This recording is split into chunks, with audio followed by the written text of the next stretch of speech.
안녕하세요. 이상큐브입니다. 터키는 F-35B의 운용을 가정해 건조한 강습 상륙함 아나돌루를 무인 항공모함으로 탈바꿈시키기 위해 본격적으로 움직이기 시작했다고 미국의 군수 전문 매체인 디펜스 뉴스가 보도했습니다. 터키 해군 최초의 강습 상륙함 아나돌루는 회전 2기만 운용할 예정이었기 때문에 스페인 해군을 위해 건조된 강습 상륙함 후안 카를로스 1세의 설계에서 스키 점프대를 삭제하고 설계를 일부 변경해 건조하려 했습니다. 하지만 터키 해군은 2015년에 F-35B 조달을 결정하고 아나돌루함의 스키 점프대를 갖춘 설계로 변경한 뒤 러시아제 방공 시스템 S-400을 도입하여 미국으로부터 F-35 프로그램에서 추방된 뒤 미국의 금수 조치로 터키는 F-35B를 도입할 수 없게 되었습니다. 미국의 F-35B를 도입할 수 없게 된 터키는 그래서 아나돌루함의 무인 항공기를 탑재해 활용할 것이라는 소문이 돌았습니다. 이런 상황에서 터키의 방위산업체 바이렉탈사의 바이렉탈 최고 기술 책임자는 아나돌루함에서 착륙에 견딜 수 있는 새로운 무인 전투기를 1년 안에 개발할 것이라고 밝혀 눈길을 끌고 있습니다.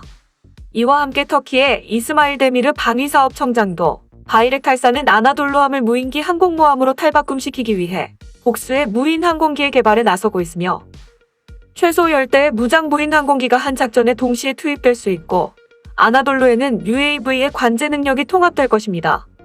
이 프로젝트가 완료되면 아나돌루는 주 날개가 접히는 신형 바이락텔 TB3를 30기에서 50기 운용할 수 있습니다라고 말하는 등 흥미로운 점을 몇 차례 언급했습니다.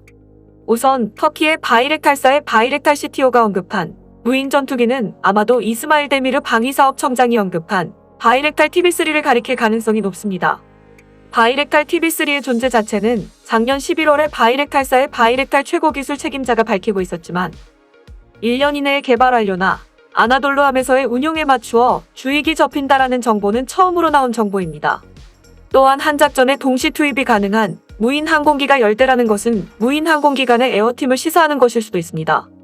그리고 아나돌루함에서 바이렉탈 TB3를 30대 이상 운용할 수 있다는 것은 바이렉탈 TB2와 크기 면에서 큰 폭의 변화는 없다라는 것을 의미합니다. 개인적으로 주목되는 것은 아나돌루를 무인기 항모로 탈바꿈시키기 위해 여러 무인 항공기 개발을 추진하고 있다는 점이고 지난 4일 하르크 바이렉탈은 터키 최초의 AI를 탑재한 무인기 개념 설계를 건국 100주년인 2023년까지 완료할 예정이라고 밝히고 있어 이런 신형 무인 항공기도 아나돌루함에 탑재될 수 있을 것입니다. 이 무인기의 기본 사양은 순항속도 마하 0.8의 최대 운용 고도는 12,000m이며 무기 탑재량은 약 1톤에 AI에 의한 자율적 제어로 근접 항공 지원, 그리고 전략적인 거점에 대한 공격과 적 방공 시스템 파괴와 마지막으로 5시간의 비행 시간을 가져 미사일 공격 등의 임무를 수행할 수 있다고 보도되고 있습니다.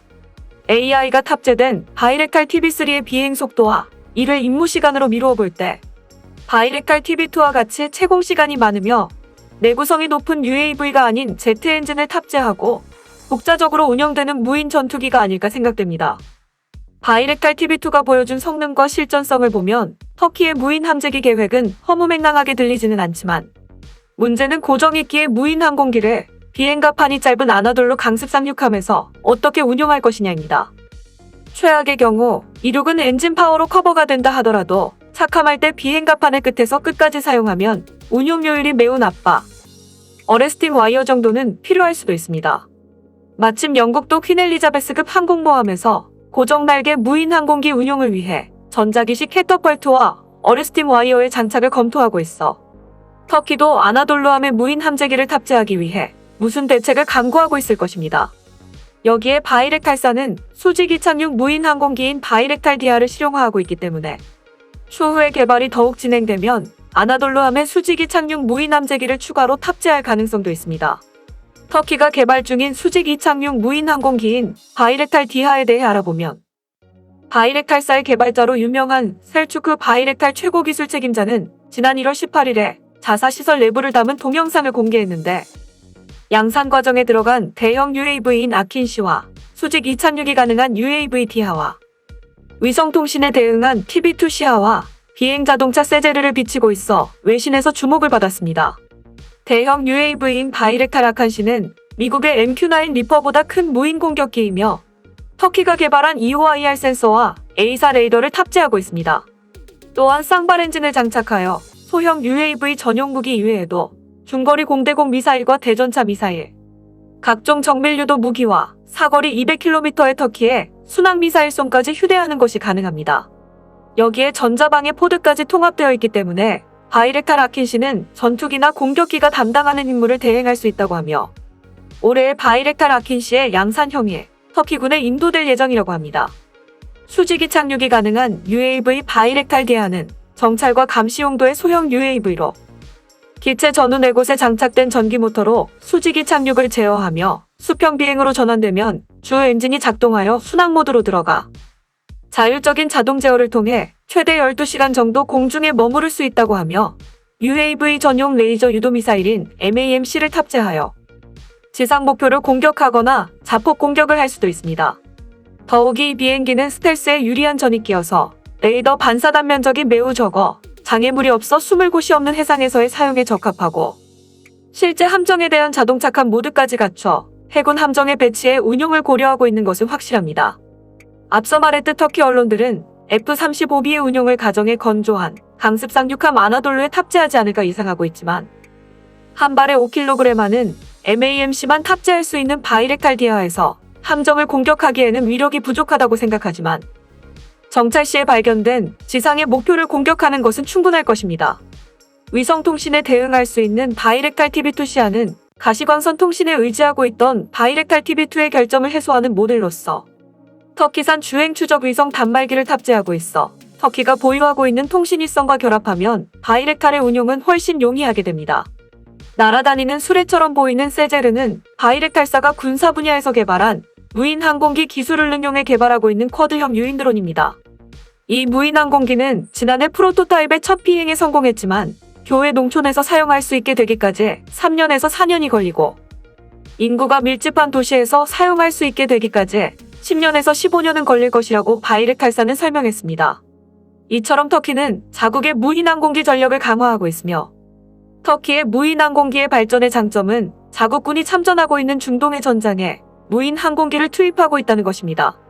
이런 전장에서 얻는 무인 항공기의 각종 데이터는 터키의 무인 항공기의 전술운용 개발에 사용되고 있으며 터키의 무인기는 F-16이나 토마호크보다 RCS 값이 작기 때문에 러시아군의 방공 관련 기술을 연구하는 기술자는 불쾌한 상대라고 증언하고 있습니다. 이러한 무인기 운용에 성공한 터키를 보고 영국도 많은 영감을 받아 무인기 항공 전력을 강화하고 있습니다. 지난 1월에 영국의 가디언즈가 보도한 기사를 보면 영국의 벤 월리스 국방장관은 영국 왕립방위안보연구소 주최회의에서 터키의 바이렉탈 TB2의 활약을 거론하며 이는 무인 항공기 분야에서 터키가 얼마나 앞서 있는지를 보여주는 한이라고 말했고 터키가 개발한 시스템은 시리아와 리비아에서 수백 대의 전투장갑 차량이나 방공체계를 파괴하는 데 성공했다고 덧붙였습니다.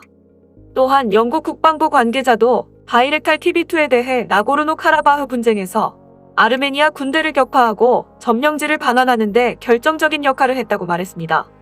이처럼 터키의 무인 항공기 전력은 많은 나라에 영감을 주었으며 이번에도 터키의 강습 쌍육함의 무인 함재기 탑재를 성공시킨다면 많은 국가들이 흥미를 가질 것입니다.